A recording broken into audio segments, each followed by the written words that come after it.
محمد میری توقع سے زیادہ آپ نے توجہ فرمائی. 13 رجب منانا توحید ہے. علی کو اللہ سمجھتے ہوتے تو 13 رجب کیوں منا رہے ہو؟ کیونکہ اللہ کا نہ یوم ولادت ہوتا ہے نہ یوم شہادت ہوتا. اللہ کا یوم ولادت نہیں ہوتا, اللہ میاں کا یوم شہادت نہیں ہوتا. جنازہ اٹھا کے بتاتے ہیں, تابوت اٹھا کے بتاتے ہیں, اور جشن منا کے بتاتے ہیں کہ علی کی ابتدا ہے, اور یہ ظاہری زندگی کی انتہا ہے. یہ آنا علی کو اور وہ جانا علی کو. مریم کا بیٹا اللہ کے گھر پیدا نہ ہو توحید ہے.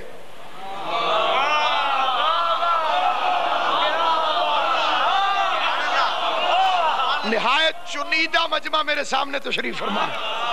بھئی مریم کا بیٹا اللہ کے گھر پیدا نہ ہو توحید ہے. عمران کا لخت جگر اللہ کے گھر آئے توحید ہے. کیوں؟ کیونکہ عیسیٰ کو دنیا نے کہا اللہ کا بیٹا.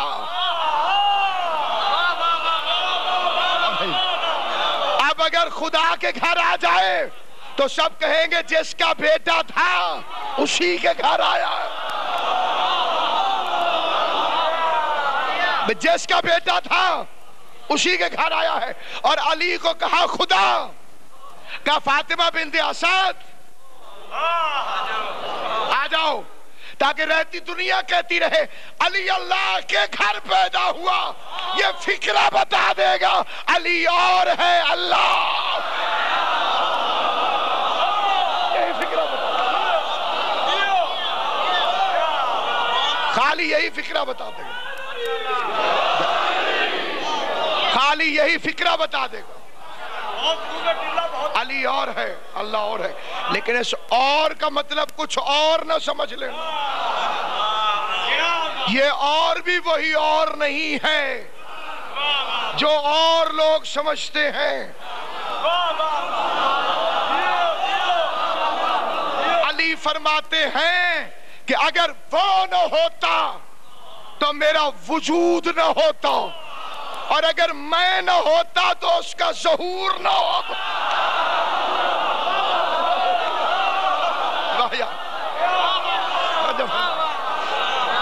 اگر وہ نہ ہوتا تو میرا وجود نہ ہوتا, سلامت رہے, اور اگر میں نہ ہوتا تو اس کا ظہور نہ ہوتا.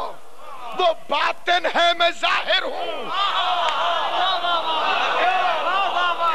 اب اگر کوئی پوچھے کہ علی کس کو سجدہ کرتا تھا, علی اپنے باطن کی عبادت کرتا تھا جس کا ظاہر بن کے کائنات میں آیا. اسی لیے تو علی فرماتے ہیں کہ کبھی وہ ہم بن جاتا ہے, کبھی ہم وہ بن جاتے ہیں, لیکن وہ رہتا ہے, ہم نہیں. وہ رہتا ہے, وہ رہتا ہے, ہم رہتے ہیں.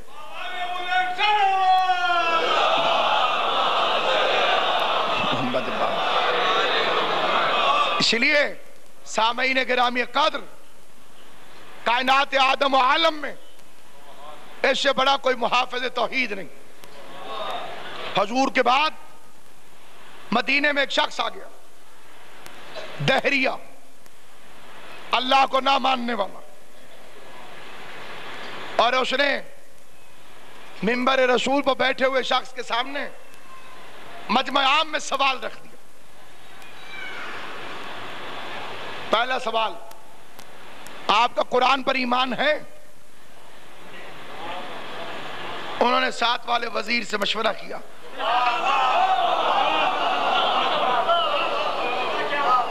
سمجھداری کا تقاضا یہی ہے کہ بغیر مشورے کے کوئی بات نہ کرو. سمجھداری کا تقاضا یہی ہے.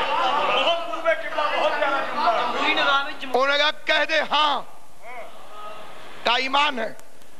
اس کا آیت پڑھوں؟ کا پڑھ. اس کا بسم اللہ الرحمن الرحیم ان اللہ علی کل شیء قدیر، اللہ ہر چیز پر قدرت رکھتا ہے۔ ایمان ہے؟ کہا ہاں ہے۔ کا سوال کروں؟ کر۔ کہا کیا تمہارا اللہ دوسرا اللہ بنا سکتا ہے؟ جیسے ذاکرین فرماتے ہیں نا قبلو کہ میں نے پڑھ لیا اور آپ نے سن لیا، پتہ اسی غریب کو ہے جس پہ سوال ہوا تھا۔ اب ہاں کرے تو مرتا ہے، نہ کرے تو مرتا ہے۔ اگر کہے بنا سکتا ہے تو دو ہو جائیں گے۔ غور ہے یا نہیں ہے؟ آپ بڑی بلند سطح پہ جا رہے تھے اور میں بھی اوپر کی طرف جا رہا تھا، یکدم کچھ لوگوں کی نیند غالب آ گئی تو مجھے پھر پیچھے آنا پڑے گا۔ بھئی بنا سکتا ہے، چپ ہو گیا۔ ہاں کہے تو دو ہوتے ہیں، اور نہ کہے تو علی کل شیء قدیر کیسے؟ حاکم کے ماتھے پہ پسینہ آیا، 3 دن کی مہلت طلب کی گئی۔ علماء اسلام سر جوڑ کر بیٹھ گئے۔ 3 دن کی بحث کے بعد 4تھا دن آیا اور سب سے پہلے وہی دہری آ گیا، سوال پوچھنے والا، اور پھر حاکم آ گئے، اور پھر جب رش ہوا کہا میرا سوال۔ حاکم نے وزیر سے پوچھا جواب لائے ہو؟ کہا بہترین بہترین جواب لائے۔ کہا بتاؤ؟ کہا اس کا جواب یہ ہے کہ بادشاہ اسے قتل کر دے۔ یہ مسلمان بچوں کو گمراہ کر رہا ہے۔ قبلہ یہی تو وجہ ہے کہ جہاں سوالوں کے گلے گھونٹ دیے جاتے ہیں وہاں نسل جاہل پیدا ہوتی۔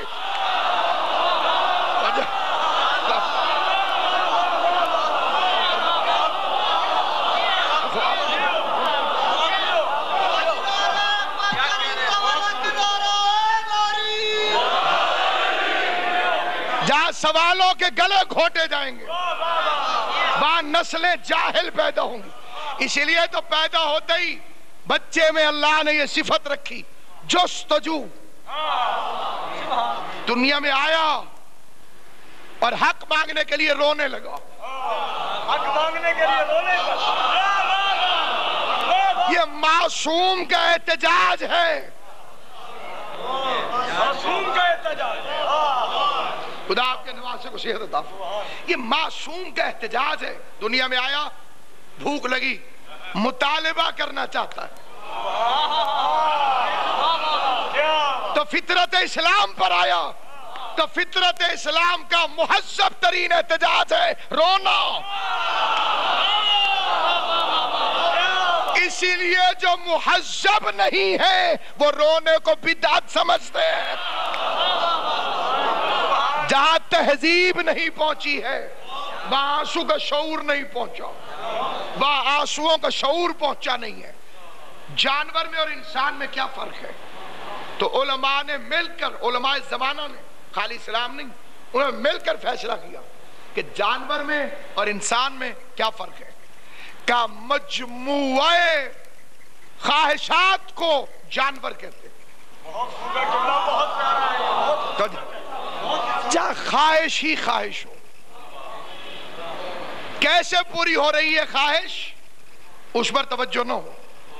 پیاس لگی ہے نا، پیاس بجھاؤ، چاہے نالی میں منہ ڈال دو۔